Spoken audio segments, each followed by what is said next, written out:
I get in here most every day. At 100 years old, Gene England is in it for the long haul.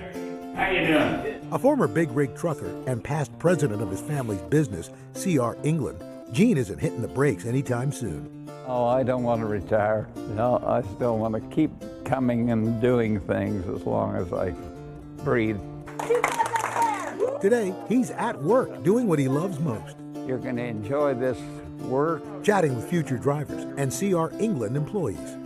I always like to visit with a driver. You guys taught me to drive a truck too. Gene is probably one of the most friendliest people in the whole world you'll ever meet. He's great. Gene drove 18-wheelers until he was 90 and loves to inspire the next generation of truckers. Just be the best you can be. It's pretty phenomenal, and that he would take time today and come down here and just kind of shake hands with us. You do the best you can. Yes, sir. And that'll be good enough.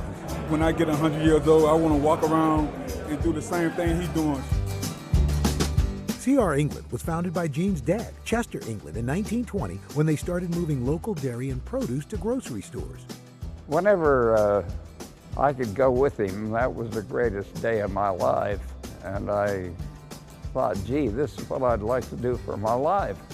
At 14 years old, Gene got his driver's license and began driving with his younger brother, Bill. It's a job with adventure. Gene stopped trucking while he served in World War II, earning a Bronze Star for valor at the Battle of Okinawa. But while away, he was saving money to buy their first big rig.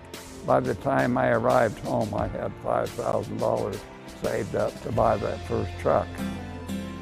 From there, the company grew, as did his family.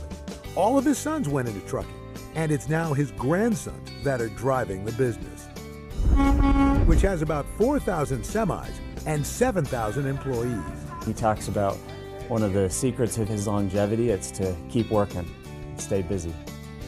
He's just a get-it-done sort of guy. And if there's some sort of an obstacle to overcome, there's no letting up until it's overcome.